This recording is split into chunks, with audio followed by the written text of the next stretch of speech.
반갑습니다. 예. 저는 뭐 심리학자인데 결혼을 너무 늦게 했어요. 심리학자라서 그런지 요무조무 따지고 그러다 그런 게 아니라 심리학적으로 어떤 기술을 쓰지 않고 이게 뭐 사랑하는 방법을 좀 늦게 깨달았다고나 할까요? 42에 우리 집사람 만나가지고 저보다 13살 어린 원래 발레리나였는데 지금은 빨레리나가 돼 있는데 그 43세에 제가 첫 아이를 낳았죠. 43세 첫 아이를 낳았으니까 지금 제가 쉬운 간 넘어서니까 큰아들이 9살 초등학교 2학년이에요. 그리고 둘째가 7살 유치원 지금 다니고 있어요. 오늘 아침에 뭐 태권도 승품 승단 시험 한다고 그러잖아요. 거기 쫓아갔는데 우리 둘째 아들이 태권도를 얼마나 잘하는지 뭐 나중에 올림픽 가서 금메달 따갔어요. 다 엄마 아빠들의 착각이죠 뭐. 수백 명이 왔어, 수백 명이. 근데 이제 그렇게 행복하게 단란하게 살다가 어느 날 출판사 사장님하고 상가집에서 만나서 대화를 하는데 최 박사 심리학자로서 아이들에 대한 육아일기 같은 거 좀 써. 그러고 사실 훌륭한 철학자들이나 심리학자들은 많이 썼거든요. 그런 것들이 사실은 요즘에 와서 심리학이 됐고 아동학이 됐고 이제 그런 경험들이 됐는데 글쎄요, 제가 벌써 애들이 커서 기회를 놓쳤네요 했는데 하늘이 주신 기회인지 셋째가 생겼어요. 그리고 돌 이제 막 지나갔고 셋째가 큰아들이 아들, 둘째가 아들, 셋째가 딸이에요. 그래서 뭐 주변에서는 뭐 그냥 아주 늦게 장가가갖고 늦바람 났다고 주변에서는 넷째 안 낳느냐고 그러는데 그 말로 홈런이죠, 그죠? 그런 걸 하다 보니까 제가 우리 아이에 대한 이제 육아 에세이를 쓰기 시작했는데 그걸 책으로 낸 게 우리 아이 인성은 7세에 결정된다. 아이들 지금 키우시는 분도 있고 아직 안 키우시는 분도 있고 또 다 키우신 분도 계신 것 같아. 그러나 이제 다 키우신 분들은 이제 손자 손녀들 이야기일 수도 있고 그래서 물론 다들 훌륭하게도 키우시고 어려움도 겪으시는데 심리학자인 최창원은 과연 아이들 어떻게 키웠고 또 그 뭐가 중요한 건지에 대해서 한번 공감해보자 하는 뜻에서 오늘 이제 강의에 제가 출연을 하게 됐습니다. 사실 아이 키우는 데는 정답이 없잖아요, 그죠? 큰 아들 키우는 데를 둘째를 키우려 했더니 그것도 또 잘 안 돼요. 그리고 아들들 둘이 왜 이렇게 싸우는지 모르겠어요. 친하게 지내다가도 그냥 다투고 또 그냥 날라다니고 막 비행 청소년이 별게 없어. 집에서 날라다니는 게 비행 청소년이야, 애들은. 그리고 아웃하는 병이에요. 벌써 그냥 큰아들은 둘째 때문에 질투하고 둘째는 형한테 덤벼서 이기려고 해요. 그 형제간에는 그런 게 있더라고요. 그래서 이제 아이를 키우다 보니까 크게 위기가 4번의 위기가 온다 해요. 우리 같이 이제 청소년이 되고 성인이 될 때까지. 첫 번째가 바로 그 첫 번째 위기는 애착이라고 하는 거예요. 애착. 사람은 누구나 조산아로 태어나요. 미숙아로. 캥거루처럼 태어난다는 얘기거든요.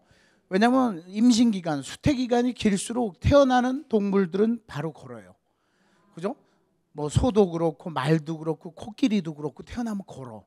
임신기간이 길으니까 충분히 성숙해서 태어나니까. 근데 뭐 족제비든 쥐든 담비든 강아지든 돼지든 강아지는 뭐 토끼는 28일에 수태 기간이에요. 강아지는 한 50일, 돼지는 114일, 염소는 150일. 근데 이렇게 수태 기간이 짧으면 못 걸어. 이것을 이제 취소성이라고 해요. 보금자리에 머무는 성질. 근데 수태 기간이 긴 동물들은 폴트만이라는 학자가 이소성이라 표현해. 보금자리를 떠날 수가 있어요. 근데 사람은 소하고 수태 기간이 비슷해. 임신 기간이 280일 내외에. 그러면 왜 사람은 못 걷느냐? 먼저 태어났기 때문에. 직립보행을 하면서 아기 주머니 자궁이 적어져서 세상에 먼저 나오는 거예요. 그래서 사람은 어떻게 돼? 불안하죠. 불안한 거예요. 불안하니까 아이들이 태어나면서 본능적으로 미소를 져. 베넷 미소를 지면서 주변 사람들의 사랑을 받으려고 해요. 보살펴 주세요. 도와주세요. 왜? 캥거루처럼 미숙하게 태어나니까. 그러니까 그때는 어떻게 해야 돼요? 아이들이 안정적일 수 있도록 돌봐줘야 돼요. 근데 이제 맞벌이 부부가 되다 보면 그죠? 아이들에게 사랑을 줄 시간도 별로 없고 또 이제 아이들은 불안한데 할머니나 아니면 돌봐주는 분들이 편안하고 이게 평화를 줘야 되는데 불안하니까 이 불안이 나이 들어서 이어지면 어떻게 될까요? 나중에 불안을 잊게 해서 어떻게 돼요? 중독성으로 빠져요. 술 중독에 빠져. 술 마시면 어떻게 돼요? 흥분하나요? 술은 약물 분류적으로 마취제예요. 진정제예요. 술을 마시면 약간 흥분하지만 결국은 중추신경이 억압돼 가지고 사람이 불안함을 잠깐 잊게 해줘요. 그걸 자꾸 불안함을 잊게 해주니까 어떻게 돼요? 자꾸 마시게 되니까 중독이 돼. 술 중독이 안 되면 무슨 중독이 돼요? 어린아이들은 게임 중독, 스마트폰 중독 막 그런 데 빠지게 되는 거예요. 왜? 그때 빠지게 되면 불안함을 잠깐 잊어요. 아니면 이제 어른이 되면 도박 중독에 빠지는 거죠. 게임 중독 넘어서 도박 중독에 빠져요. 그러면 여성들은 어떻게? 쇼핑 중독에도 빠져. 또 어떤 사람들은 그 중에서도 여자들은 쇼핑 가면 시간을 너무 오래 써, 그죠? 남자들은요 구두 사려고 하면 한 10분, 20분이면 딱 결제하는데 여자들은 2시간이 넘어요. 근데 요즘은 조금 더 늘었대, 한 10분. 왜 그러냐 했더니 사진 찍어서 친구한테 보내요. 또 불안하니까 이거 이뻐 뭐 해가지고. 그래서 2시간도 더 넘어 이게. 그리고 우리 집사람 한번 따라갔다가 요즘에는 백화점이나 아니 마트 앞에 내려주고 몇 시까지 올까 하고 저는 안 따라가요. 이게 여성들은 DNA적으로 채집형의 인간이잖아요. 남자들은 사냥꾼 기질이 있어요. 사람의 본능적인 걸 우리가 다 버릴 수는 없잖아요. 그래서 사람은 태어나면 불안하다. 불안을 그걸 해소하기 위해서 애착을 우리가 따뜻하게 해줘야 된다. 이 애착 형성이 안 되면 나중에 의처증이 나타나요. 의부증이 나타나. 왜? 나를 버리고 또 누가 도망갈까 봐. 유기공포, 분리불안장애. 부모하고 또는 아버지하고 할머니나 할아버지하고 형제들하고 헤어질 것에 대한 두려움, 공포가 나타나요. 그러니까 의처증, 의부증은 뿌리가 깊어서 고치기가 힘들어요. 주변에서 보세요, 그죠? 의처증 있는 사람들, 의부증 있는 사람들 이혼하는 경우가 굉장히 많아. 근데 다행히 그 원인을 알아서 요즘에는 치료가 잘 되기 때문에 마음의 병이라고 생각하지 말고 나는 태어나면서부터 가지고 있었던 불안함이 나타난 것이라 해서 심리치료도 하고 적극적으로 약물치료도 하셔야 돼. 저는 심리학자지만 상담만 해갖고는 안 된다고 그러는 거예요. 상담도 중요해요. 중요하지만 약물치료가 때로는 필요할 수도 있고 아니면 인지행동치료도 필요할 때가 있어요. 이런 것들을 적절히 같이 써야죠. 아이들이 그래서 안정적으로 애착을 할 수 있도록 보듬어줘야 돼. 지금도 늦지 않았어요. 지금도 만약에 어렸을 때 내가 좀 바빠서 아이를 돌보지 못했다, 눈 마주침을 많이 못했다, 그럼 아이들이 삐지면 심한 경우 어떻게 돼요? 유사 자폐증이 나타나. 오리지널 태어나면서부터의 어떤 뇌 기능이나 유전적인 자폐증이 아니라 진짜 자폐증은 아닌데 그 비슷한 증상이 나타나요. 남에게 관심이 없어. 남의 아픔에도 관심이 없어요. 자기중심적이에요. 그러다 보니까 이런 것들이 나중에 성인이 되면 심각한 문제로 이어질 수가 있는 거예요. 성격 장애로 나타날 수도 있고 공격적으로 나타나서 남의 아픔을 몰라. 심하면 사이코패스로 이어질 가능성도 배제할 수가 없는 거예요. 그러니까 어린 시절에는 따뜻하게 돌봐야 돼요. 시설만 잘해준다고 되는 게 아니에요. 볼비라고 하는 학자가 시설을 아주 좋은 데서 자랐는데 사랑이 없는 아이들을 추적 연구를 해봤더니 역시 애착이 없으니까 사람들이 불안하더라. 그래서 좀 돈이 부족하고 아니면 뭐 입을 거리가 먹을 거리가 좀 부족해도 아이들이 이야기할 때 관심을 가져주고 눈을 마주쳐주고 끄떡거려주고 뭔가 아이에게 관심을 가져주라. 성공하는 사람 아이들은 세 가지가 다르대. 세 가지가. 첫 번째 태몽이 다르대요. 태몽 기억나세요? 아이들의 태몽 기억 안 나면 지금이라도 빨리 만들어야 돼요. 이왕이면 어느 쪽으로? 좋은 쪽으로. 제가 왜 그 암시나 우리가 자기 충족적 예언이라고 그래요. 심리학에서는 스스로 예언을 해놓고 그걸 충족해가는 심리 특성이 있어요. 그러니까 그런 측면에서 우리가 긍정적이어야 돼. 막 그 안개가 뿌옇게 막 해갖고 뭔가가 저수지에서 뭐 하늘로 올라가. 근데 거기서도 그걸 바라보는데 뭘 딱 떨어뜨렸어. 받았더니 용의 여유주였어. 그리고 놀랐잖아.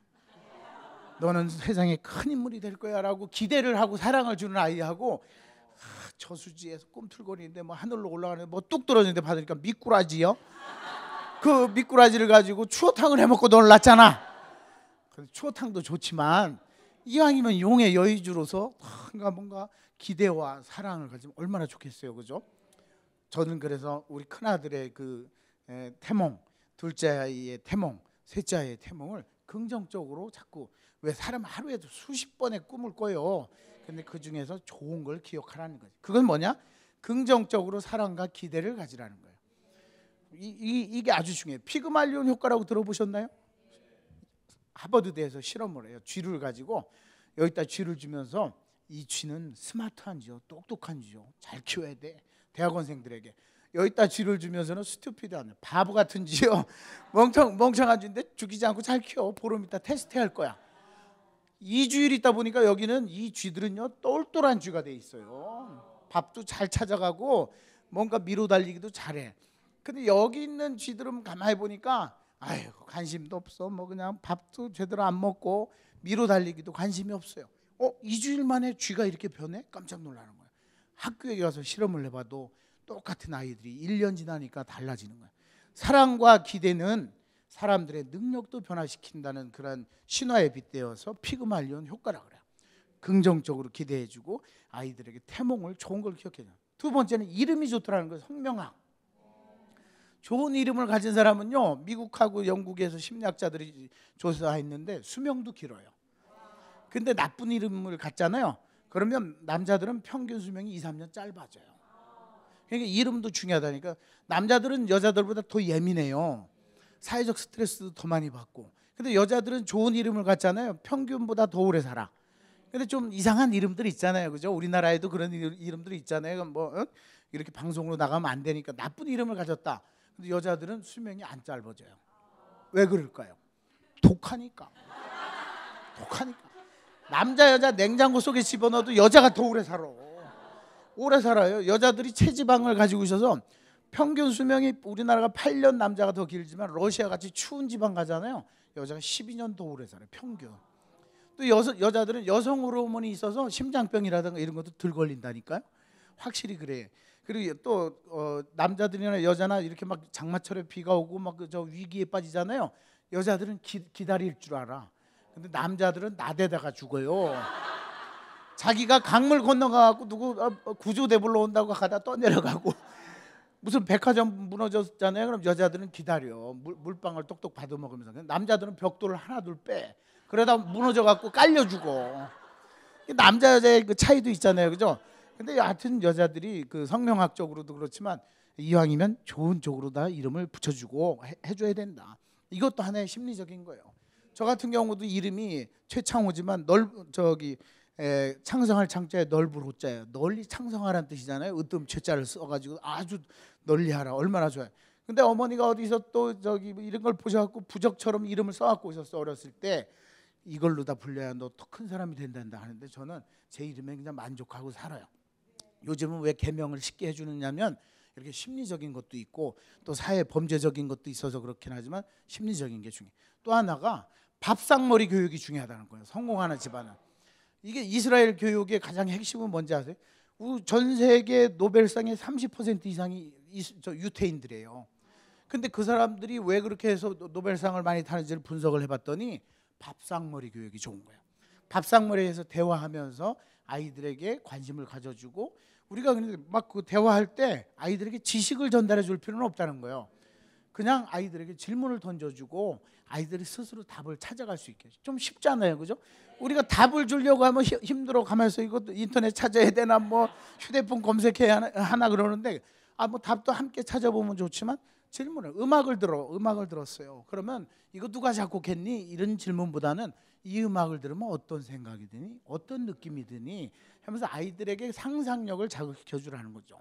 소크라테스의 대화법이라고 하는 게 어려운 게 아니더라. 질문을 던져서 아이들이 그냥 자연스럽게 이야기하면 공감해주고 아이고 너는 어떻게 그런 생각을 다 했니? 칭찬해주고. 우리 큰아들은요 시를 잘 써요.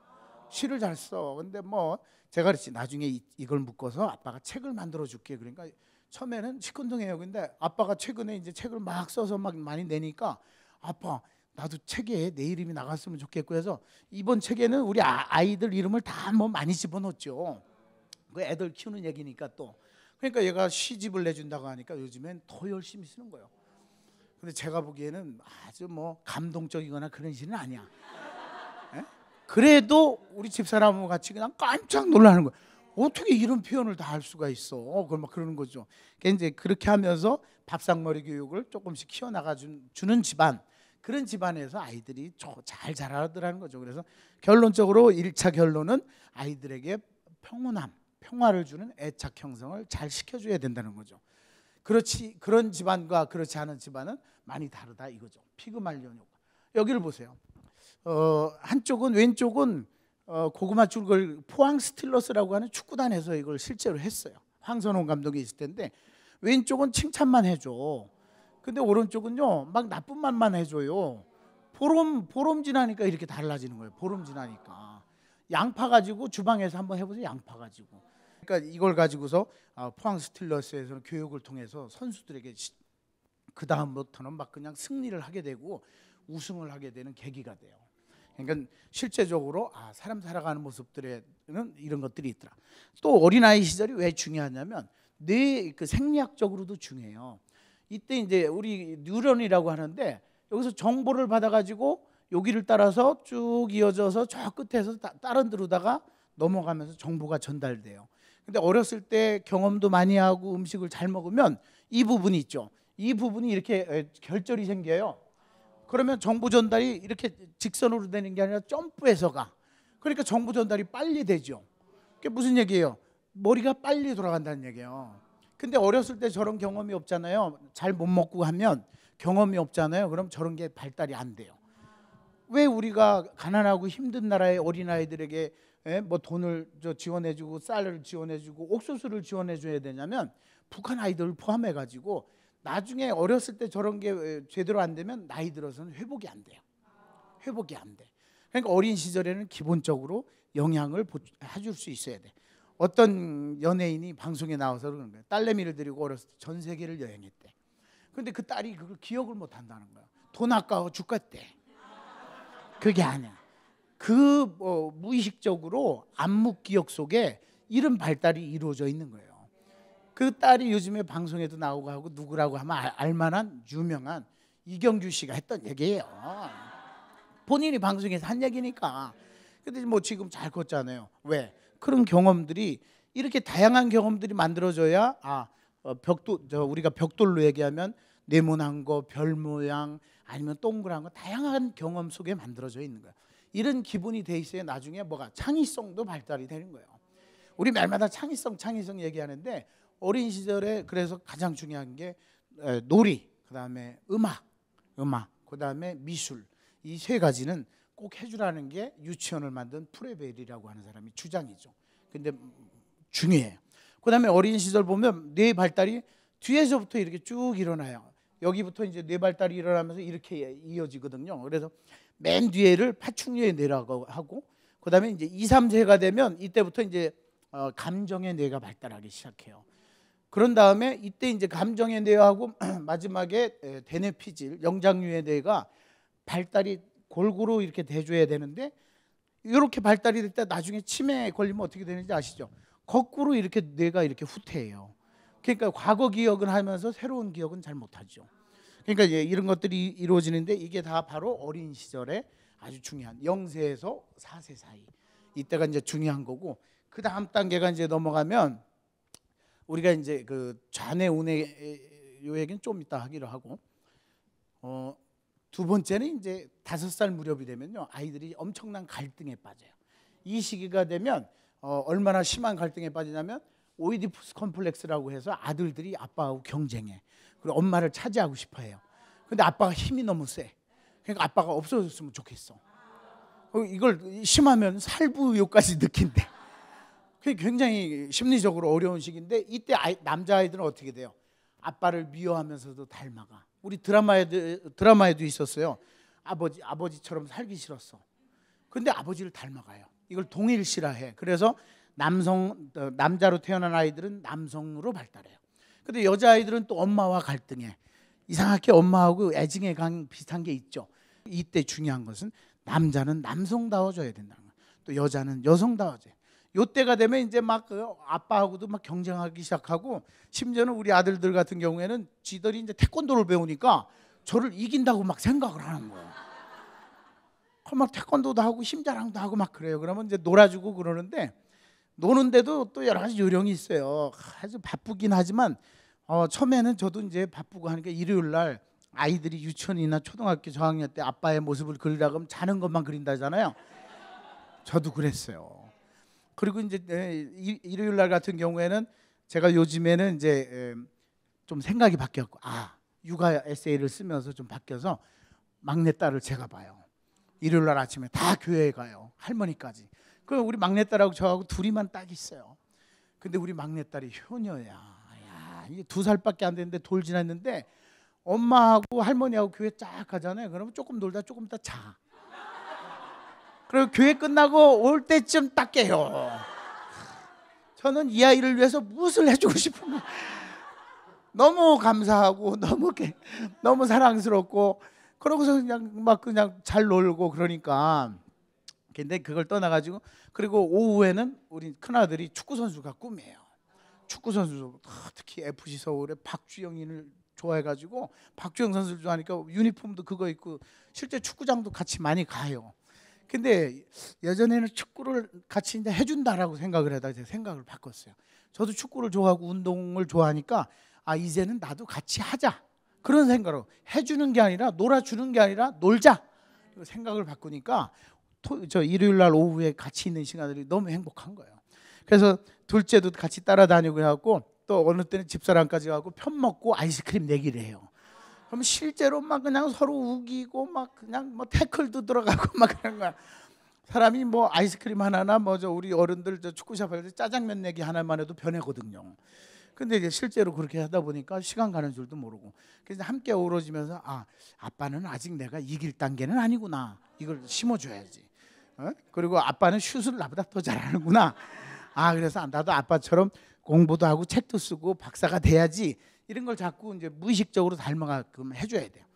사람은 의식의 존재가 아니에요. 무의식의 존재. 그 프로이트가 정신분석에서 말해도 의식은 빙산의 일각에 불과하다. 사람의 생각의 대부분은 무의식이다. 이 무의식 속에 무엇을 심어주느냐가 중요하다는 거예요. 그래서 저는 이제 요 두 번째 위기, 오이디푸스 컴플렉스, 심리학에서 엘렉트라 컴플렉스 시기에는 같이 보내주는 시간이 중요하고, 또 아들에게는 아버지의 존재, 좀 불편하더라도 함께 보내는 시간이 중요해요. 함께 보내는 시간이 없으면 나중에 버림받아요. 버림받는 거야. 실제로 그런 사건이 있었어요. 기러기 아빠들 불쌍해. 저도 뭐 아마 나이들 좀 더 가면 그런 신세가 될 수도 있을지 모르는데, 저는 함께 가려고 그래. 함께 따라가려고 그래. 버리려고 해도 쫓아가려고 해. 근데 아빠가 돈 벌어서 외국에 있는 자녀하고 엄마한테 돈을 보내줬죠. 근데 거기서 불행하게도 엄마가 바람이 났어. 테니스 코치하고 이혼의 위기에 빠졌어. 근데 아이들이 아빠한테 고마워하고 아빠를 좋아하고 아빠하고 이혼하면 살기를 바랬는데, 아이들은 두 아들이 전부 다 엄마하고 살겠다는 거예요. 그 이유를 돌이켜 갖고 억울해하고 저하고 상담을 하는데, 어린 시절 이야기를 들어보니까 함께한 시간이 없었어요. 그걸 우리의 독특한 단어로 스킨십이라 하잖아요. 스킨십의 기회가 없었던 거예요. 같이 목욕 한번 해본 적도 없고, 같이 축구 한번 제대로 해본 적도 없고, 같이 캠핑 같은 것도 제대로 해본 적도 없고, 그냥 아빠로서 돈만 벌어다 주다가 나중에 결국은 심리적인 버림을 받게 되고, 그러니까 두 번의 충격을 받게 되는데, 제가 그랬어요. 지금이라도 늦지 않았다. 지금이라도 짬짬이 시간이 되면, 그리고 편지라도 쓰고 서로 공감을 자꾸 나눠라. 그리고 아이들을 꼭 데려오는 것만이 또 행복은 아니니, 지금 잘 도와주면 나이 들어서라도 또 돌아올 수 있으니까. 뭐 떠나간 와이프는 그렇다 치더라도, 요즘에는요 남자들도 집 나간 아내가 돌아오길 기다리는 남자들이 굉장히 많아졌어요. 남자들이 불쌍한 시대가 왔습니다. 근데 그 불쌍함을 일부는 본인들이 자초했다는 거예요. 이렇게 함께 스트레스를 공유하게 되면 시간 가는 정을 들게 되고, 어떤 뭐 이해타산을 떠나가지고 함께 하고 자요. 예를 들어서 저는 방위를 나갔어요. 지금은 없어졌잖아요. 우리 방위 출신들은요 서로 사회에 나와서 아는 체도 안 해. 근데 해병대 나온 사람들은 보세요. 이 더위 속에서도 동네 어디에다 컨테이너 놓고 거기서들 사회 봉사하고 서로 어울리고 하는 거 보면 고생을 같이 했기 때문에 그래요. 우리 사장님이 같이 오셨는데 우리 사장님 장교 출신이야. 자기들끼리 그렇게 또 친해요. 근데 우리는 방위 출신들은 아는 체도 안 한다니까. 그러니까 부모 자식 간에도 함께하는 스트레스를 공유하는 시간. 자, 우리가 요즘에 경기가 어렵고 힘들어요. 아이들에게 감추지 말고 함께 이야기를 나누라는 거예요. 우리가 이러이러하고 이러하니까 좀 줄일 건 좀 줄이고 이걸 함께 뭐 기도를 해도 좋고 아니면 촛불 의식을 해도 좋고 아니면 뭘 써놓고 해도 좋고 이야기를 나누면서 이걸 함께 극복해 나간다면 나중에 그게 다 추억이 되고 그런 거죠. 그래서 그런 것들에 대해서 우리 함께 두 번째 위기를 넘겨야 되는데 이 시기가 되면 아주 옛날에는 뭐 고운 미운 7세 고운 5세 뭐 그랬잖아요. 그러니까 뭐 아주 5세면 따뜻하고 7세면 막 반항했는데 요즘은 5세가 그런 시기예요. 빨라졌잖아요. 발달이 빨라졌어. 그러면 이제 7세가 조금 더 되게 되면 뭔 위기가 오냐 보면 우리 두뇌에서의 위기가 와요. 갈등이 와요. 사람은요 이 뚜껑을 열어보면 좌뇌와 우뇌로 나눠져 있어요. 좌뇌와 우뇌로 이렇게 좌뇌형의 인간이 있고 우뇌형의 인간이 있어요. 자, 우리 여기 방청하시는 우리 방청객분들도 팔짱을 한번 껴보세요. 팔짱을 껴보면 왼팔이 올라오시는 분이 있고 오른팔이 올라오시는 분이 있어요. 또 오른팔, 왼팔이 이렇게 올라오시는. 자, 팔짱을 이렇게 꼈을 때 오른팔이 위로 올라오는 분, 왼팔이 위로 올라오는 분 잘 기억하세요. 무슨 얘기인지 모르는 사람도 있어요. 근데 또 깍지를 껴보세요. 자, 오른쪽 엄지가 위로 오는 분이 있고 왼쪽 엄지가 위로 오는 분이 있어요.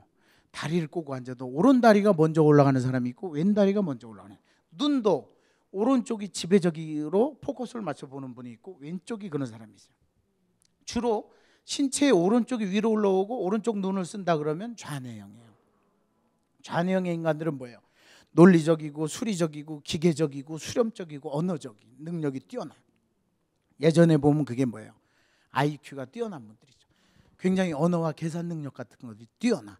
자, 우리 그럼 팔이 오른쪽, 자 깍지를 꼈을 때 오른쪽이 위로 올라갔다 이런 분들은 주로 좌뇌형이에요. 우리가 어떤 분들이 연세 들어가고 몸이 안 좋아서 오른쪽에 마비가 오면 어디가? 좌뇌가 문제가 있는 거예요. 다 크로스돼. 콧구멍 빼놓고는 다 크로스돼. 콧구멍은 냄새가 바로 가서 생명과 직결돼서 움직여야 되니까. 그런데 눈도 오른쪽으로 정보가 들어가면 좌뇌에서, 왼쪽으로 들어가면 우뇌에서 처리가 돼요. 소리도 마찬가지예요. 오른쪽 소리 귀가 들어가잖아요. 귀로. 그러면 좌뇌에서 처리되는 거예요. 그러면 우뇌형은 뭐냐? 왼쪽이 주로 올라가고 왼다리가 주로 올라가고 테스트를 이렇게 해보면 우뇌적인 사람은 직관, 공간, 예술적인 거, 확산, 운율적인 능력들이 뛰어나요. 정서적인 능력이 뛰어나. CQ, 창의적인 능력이 뛰어나요. 창의적인 사람들. 그러니까 예전에는 IQ, 좌뇌형인 사람들이 성공하는 시대가 있었어요. 이런 사람들이 공부 잘하고 나중에 좋은 대학 가서 좋은 데 취직해서 그 성공하는 시대가 있었어. 근데 이제 벤처 시대가 오잖아요. 우뇌형 인간이 성공하는 시대가 또 왔죠. 그런 사람들이 이제 아이디어 좋고 창의적이고 이런 사람들이 성공해. 그러면 나는 좌뇌형일까 우뇌형일까? 요즘에 이제 교육은 어떤 교육을 시키나요? 좌뇌형 교육을 시키나요? 우뇌형 교육을 시키나요? 좌우뇌 교육을 시키죠. 근데 우리는 이미 굳어졌어요. 굳어졌기 때문에 어떤 사업을 하거나 그럴 때 결혼을 할 때도 마찬가지예요. 내가 우뇌형이면 좌뇌형을 만나는 게 좋아요. 그래서 서로 상보적이야. 근데 예전에 결혼 같은 걸 할 때는 비슷한 사람끼리 하라고 그러잖아요. 그죠? 그러면 권태기만 빨리 와요. 유유상종 증후군이 나타나 끼리끼리 뭉쳐가지고 발전이 없어요. 시너지가 없어. 그러니까 인간관계나. 그럼 우리 아이들 같은 경우에는 지금 태어나면서부터 6세, 7세의 가장 예민한 시기가 우뇌 발달기에서 좌뇌 발달기로 바뀐다는 거예요. 태어나면 처음에는 우뇌 민감기예요. 그러니까 아이들에게는 어떤 뭐 수학적이거나 영어 문법적이거나 그런 걸 공부시키는 게 중요한 게 아니에요. 그런 걸 공부시키면 아이들이 잘 받아들일까요? 잘 받아들여요. 그래서 강의를 들으셔야 돼요. 왜? 우뇌 민감기에는 뭘 갖다 줘도 스펀지처럼 빨아들여요. 예전에 그래서 일본에서 들여왔던 뭐 시치다 프로그램 그런 거 도트카드 그런 프로그램이 있어요. 막 보여주면 애들이 막 받아들인다는데 그건 알고 보면요. 일본에서 개발된 치매 노인 그 프로그램을 갖다 애들 영재 교육에서 뭐 어떤 거 잘못된 거고. 근데 뭐든지 받아들여요. 근데 문제는 7세 이후에 자녀 민감기에 이제 초등학교를 갈 거 아니에요. 그죠? 그럼 초등학교 가면 그때부터 좌뇌적인 거, 논리, 기계, 언어적인 거 이런 걸 막 알려줘야 되는데 이미 배웠어. 그러니까 애들이 처음에는 똘똘해 보여. 근데 2학년, 3학년이 갈수록 애들이 뒤처지기 시작해요. 왜? 재미가 없어. 일단 재미가 없고 또 내가 지금 막 갈망하는 것을 주지 않아요. 그러다 보니까 뒤처지기 시작해. 그럼 적성 검사는 언제 해야 될까요? 몇 살 때 하는 게 좋을까요? 8살 유치원 때 하게 되면 운의 적성으로 나와요. 그죠? 그때는 운의 민감기니까. 그럼 8살도 좋긴 하지만은 아직 자녀가 충분히 성장을 안 했어. 성숙을 안 했어. 초등학교 한 4학년 한 뭐 10살에서 12살 무렵 됐을 때 한 번 첫 번째 해주는 게 좋죠. 물론 그 전에 가벼운 테스트는 해줘도 좋아요. 본격적인 전문 검사, 적성 검사는 중요해요. 사실 사람들이 그 적성을 알아야 영재가 되는 거거든요. 영재가 천재가 아니야. 영재는 어떤 분야에서 잠재력과 뛰어남을 발휘하는 사람이 영재예요. 영재 앞에는 꼭 뭐가 붙어? 골프 영재 하면 박세리, 과학 영재 하면 뭐 송유근, 그죠? 뭐 국악 영재 뭐 이태평양 뭐 이렇게 붙잖아요, 그죠? 저는 뭐 아무튼 뭐 말을 잘하니까 뭐 언어 영재까지는 아니지만 아무튼 말을 좀 저는 어렸을 때부터 아줌마들하고 이렇게 수다 떠는 걸 좋아했어요. 진짜 그래요. 강의를 가도 주부대학 같은 데 가잖아요. 우리 저 주부님들이 막 그냥 끝나고 나면 집에를 안 가. 사인뿐만 아니라 사진도 찍어줘야죠. 요즘은 막 300명, 500명씩 기다리고 하니까 막 그것도 힘든 거예요. 근데 또 기쁨이니까 이제 그래도 사인보다 사진 찍는 게 쉽다오. 사인보다는 사진 찍자고 해주는 게 더 편해요. 근데 여하튼 그것도 감사한 건데 그러다 보니까 이상하게도 제 방향의 일은 아침 방송을 많이 하게 됐어요. 그래서 우리 MBC도 이렇게 특강을 하게 되지만은 어디 뭐 다른 방송국들도 주부 대상 프로를 오래 했어요. 한 15년, 20년 했죠. 그래서 오히려 남자들보다 여자들에게 제가 인기가 많아요. 특히 주부들에게 제가 인기가 많아요. 근데 요즘에 기업 강의도 많이 하지만 그러다 보니까 제가 그쪽에 소질이 더 커진 거예요. 지금도 우리 동네 아줌마들하고 맥주 마시면 아줌마들이 재밌어요. 좋아하는 거예요. 거기에 제 이제 소질이 있는 거죠. 거기에 이제 그래서 책도 이제 아기 키우는 이야기 뭐 또 부부 이야기 그런 것들로 심리를 알면 뭐 궁합이 보인다 그런 책도 쓰고 그러는 거예요. 근데 하여튼 좌뇌의 시대가 있었어요. 우뇌의 CQ 창의적인 시대가 있었어요. 그러나 아이디어만 가지고 우리가 여기 좋은 공간 정말 여기 창조 경제 창조 융합 센터지만 여하튼 창의성이라는 것만 갖고도 안 되더라는 거예요. 우리가 뭐 기업 얘기를 구체적으로 하긴 그렇지만 창조적인 기업, 창의적인 기업은요 아이디어만 가지고 하는 게 아니에요. 뭐가 있어야 되자면 이제는 시대가 바뀌었어요. 좌뇌형 우리가 이제 IQ의 시대, CQ 창의성의 시대가 넘어가게 되면 이제는 새로운 게 하나가 등장해요. 이 시대에는요 뭐가 중요하다? 실행 능력이 중요하다. 실천 능력이 중요하다. 움직여야 된다. 움직여야. 우리가 이제 에어비앤비라고 하는 회사 세계적인 회사가 됐잖아요. 호텔 저기 막 방 빌려줄 사람 등록하고 빌릴 사람들 서로 끼리끼리 하면서 호텔이라고 하는 그 수십 년 된 그 실제 호텔보다도 거기는 객실이 6만 개가 넘는데 여기는 객실 하나도 없는데 이 회사 가치가 더 비싸. 30조가 넘어요. 30조가. 근데 그 회사에 투자를 해준 사람들이 결정적인 변수가 뭐냐면 아이디어가 좋아서가 아니에요. 그리고 창업자들이 머리가 좋아서가 아니에요. 돈이 없었어요. 돈이 없었는데 오바마 쿠키 비슷한 걸 만들어가지고 $5짜리를 $50로 팔아. 그래서 기념으로 다 해가지고 막 그걸 팔게 돼요. 그러면서 돈이 없을 때 움직여서라도 자기가 자금을 마련하고 아이디어를 구체화하고 실천하는 능력에 가치를 두고서 투자를 해주게 돼요. 그 돈을 가지고 세계적인 기업으로 가요. 제가 드리고 싶은 말씀은 우리 아이들에게 필요한 것은 뭐냐면 이제는 실천 능력이에요. 그게 돼줘야 뭐가 성공지능이라고 하는 사람이 나타나더라. 성공지능인. 저는 책을 지금까지 25권을 썼어요. 안 팔려서 베란다에 쌓여 있기도 하고 차에도 가득 실려 있고 그렇지만서도 책을 100권을 쓰려고 해요. 버킷리스트처럼 저는 책을 100권을 쓰겠다. 왜? 그래놓고서 우리 선배 중에는 책을 쓰겠다는 거 아직 한 권도 못 쓴 선배가 있어요. 저는 실천하는 거예요. 100권을 쓰겠다 이거예요. 그리고 요 다음 책이 뭘 하는지도 벌써 쓰고 있어요. 쓰고 있어. 콤플렉스에 대한 이야기를 쓰고 있어요. 콤플렉스 있는 사람들 그걸 딛고 일어난 이야기. 자, 우리 좌절하지 말고 오히려 콤플렉스가 우리 힘이 되게 된다. 그런 케이스를 다 쓰고 있어요. 근데 무엇이 있기 때문에? 움직이는 힘이 있기 때문에. 움직여라, 실천하라, 도전하라. 정주영 회장이 돌아가셨지만 가장 중요한 게 뭐예요? 제가 성대모사를 잘 못했는데 한번 해보려고 그래. 해봤어? 해봤냐고. 썰렁하지요. 아니 누가 직원들이 와서 그건 안 됩니다 회장님, 그건 어렵습니다. 해봤어? 해봤냐고. 실천해봤냐 이거야. 도전해봤냐 이거야. 우리 큰아들에게 제가 심어주는 게 뭐냐면, 너 뭘 사고 싶다고? 아, 이번에 뭐 보드를 사고 싶대. 그게 얼마인데? 18,000원. 아니 38,000원. 그렇게 비싸? 그럼 38,000원을 하려면 네가 열심히 돈을 벌고 해야지. 알았어요. 그럼 뭐를 할까요? 엄마하고 아빠하고 분리수거를 하면 1000포인트, 1000원이에요. 1000포인트를 줘. 그 다음에 엄마 심부름하면 얼마. 그리고 옷 정리 잘 해놓고 아침에 이불 잘 개면 포인트를 다 줘. 그래가지고 38,000포인트가 되면 그걸 현금으로 해갖고 사주는 거예요. 근데 어느 날 그러는 거예요. 아빠는 나를 너무 많이 부려먹어. 이걸 토큰 경제의 행동요법이라고 해요. 그러니까 이제 우리가 사춘기가 되면 독립을 해야 되잖아요. 심리적 이유기, 뭐 질풍노도의 시기, 뭐 모라토리움, 지불유예의 시기 그러잖아요. 근데 심리적 이유기가 무슨 뜻일까요? 생리적으로는 이미 어렸을 때 1살, 2살에 젖을 뗐어. 그러면 이제 사춘기가 되면 어떻게 돼야 돼요? 심리적으로 부모로부터 독립을 해야 돼요. 근데 이스라엘 같은 경우에는 돌상에 돌반지를 받잖아요. 선물로. 우리나라도 그렇지만 생일 선물로 선물을 받으면 우리나라 분들은 경기가 어렵고 경제가 어려우면 일단 그걸 갖다 팔어.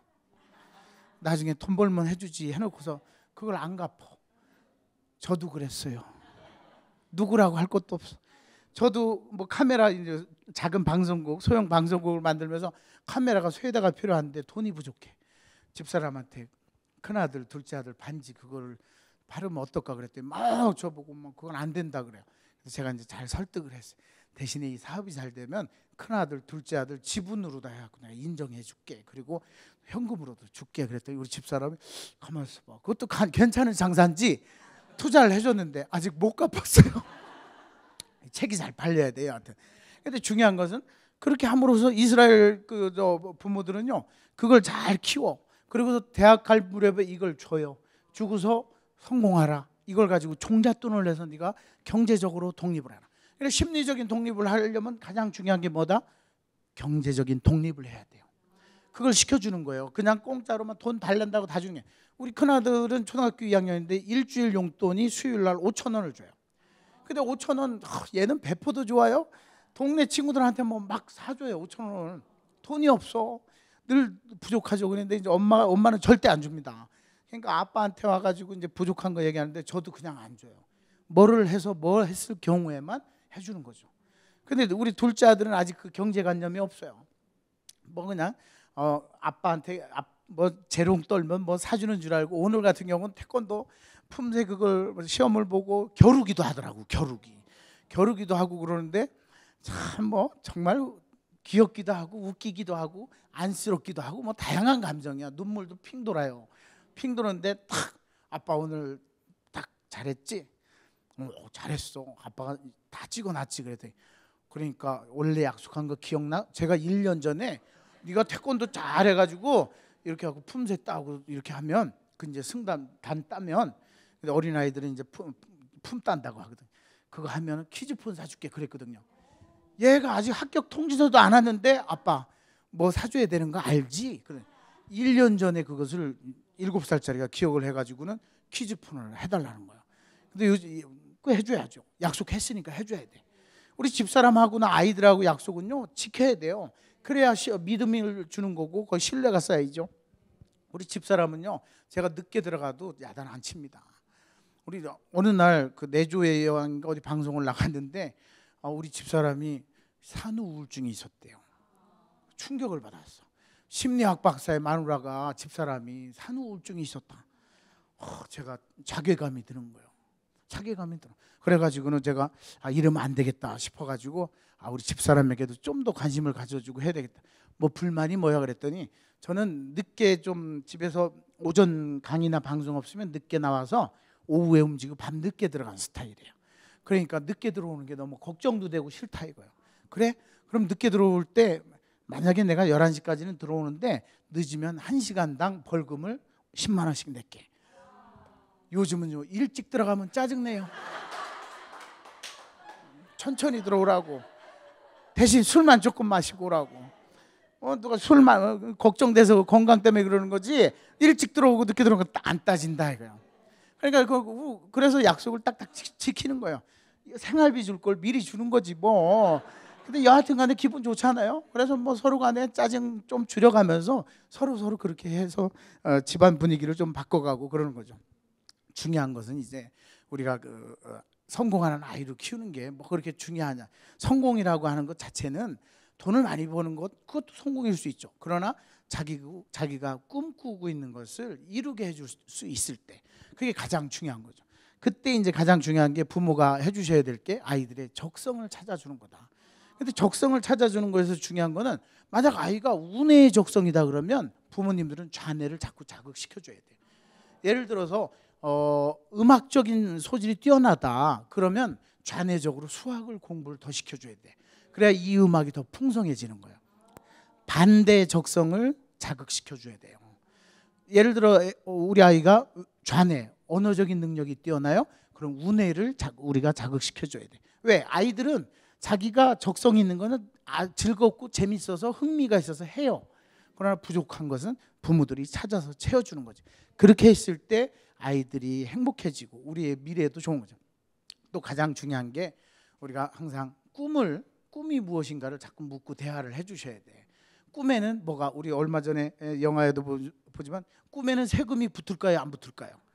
안 붙잖아요. 그러니까 꿈꾸는 아이로다가 만들어주는 게 가장 중요하다는 거죠. 그래서 꿈이 무엇인지를 자꾸 한번 물어보면서 대화하면서 그리고 지금도 늦지 않았다. 뭐냐면 아이들이 아직 초등학교 저학년이고 아니면 아직 뭐 5살, 6살 뭐 커간다 그러면 어린 시절에 부족한 거는 뇌에서 보충을 해줘요. 예를 들어서 왼쪽 뇌에 언어 중추가 있어요. 그러면 어린 시절에 다치면 이걸 오른쪽에서 대신해줘요. 근데 나이 들어서는 이 대신할 뇌가 없어. 그러니까 어린 시절에 예를 들어서 심리적으로 좀 부족한 게 있었다면 빨리 지금이라도 심리적인 안정과 그런 또 사랑 또는 같이 하는 그 믿음 이런 것들을 주게 되면 채워줄 수 있다는 거예요. 그러니까 지금 늦었다고 너무 좌절하지 마시고 이제라도 사랑이 있는 가정 그리고 좋은 그 분위기가 있는 가정 그리고 꿈을 함께 나눌 수 있는 그런 가정과 자녀 교육이 되기를 바라고 제가요 결혼 전에는 상담을 할 때 이혼 상담, 부부 상담할 때는 과감했어. 그렇게 살지 마세요. 이혼 생각해 보세요. 막 그랬는데 결혼을 하고 딱 하니까 애 키우는 얘기에 대해서도 어렸을 때 막 강의 많이 했거든요. 애를 키우다 보니까 겸손해지기 시작했어요. 그러나 이렇게 노력하면서 함께 공감하고 공유하면서 우리 아이들이 잘 클 수 있게 우리 방청객 여러분들도 기도해 주시고 저도 노력을 하고 오신 분들 모두 그리고 시청자 여러분들 모두 가정의 행복과 기도가 함께하는 그러한 가정이 되기를 소망하면서 저는 요즘에 이제 제가 꿈꾸는 게 뭐냐면 최창호의 심리 편지를 만들었어요. 그래서 모든 어려운 상담을 24시간 동안에 할 수 있도록 제가 그걸 준비하고 있거든요.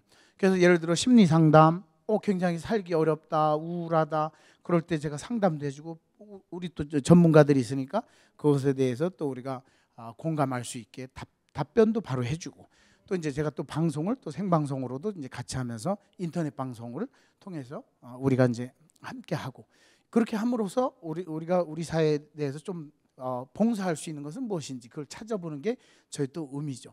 그래서 제가 이제 심리 편지 최창호의 심리 편지도 운영하고 또 하나가 자살 예방 봉사단을 하고 있어요. 자살 예방 힐링 봉사단인데 우리 사회에 자살이 너무 많아요. 심지어는 청소년들 자살도 굉장히 높아요. 거기다 노인 자살이 굉장히 많아지고 있어요. 그러니까 이런 것들을 우리가 해결하는데도 중요한 건 심리적인 상담과 공감이에요. 우리 홍보대사는 누구냐면 심영래 감독이에요. 심영래 감독이 우리 출범할 때도 오셔가지고 막 강의도 해주시고 막 했는데 그분이 쫄딱 한번 망했잖아요. 망했어. 망했지만 제가 그랬죠. 형 뭐해요? 저보다 선배님이요. 요즘 힘들고 어렵지. 오세요. 봉사합시다. 그래서 우리 무슨 봉사, 자살 예방 봉사 합시다 해가지고 하니까 요즘에 아주 또 일도 잘 되고 잘 풀리고 있어요. 형 죽으면 안 돼 그랬더니 야 내가 실제로 죽으려고 한번 했는데 옥상에 가서 담배 피다 딱 깨어났어 그러는 거예요. 그래갖고 자살할 사람들은 담배를 피세요 이런 홍보를 하고 있어. 그 내가 형 그건 아니잖아. 야 그래도 개똥밭에 굴러도 이게 더 낫지 않아? 그런데 아무튼 좋은 말씀이지만 여하튼간에 그런 거보다는 상담을 통해서 우리가 하고 또 우리나라 사람들이 좋은 거는요 이웃집 사람들의 어려움 얘기를 들어준다는 거예요. 우리 모두가 외국 같은 경우 특히 미국은요 자기들 얘기만 하고 그냥 대화를 안 하니까 그런 게 많아. 그래서 우리 사회도 그렇고 우리 개인 간에도 이웃에게도 사랑과 관심 그리고 특히나 작은 거지만 봉사를 할 수 있는 그런 걸 우리가 한번 만들어가면 행복한 대한민국이 되지 않을까 싶습니다. 짧은 강의지만 여기서 마치고 나중에 또 좋은 인연으로 뵙겠습니다. 고맙습니다. 고맙습니다.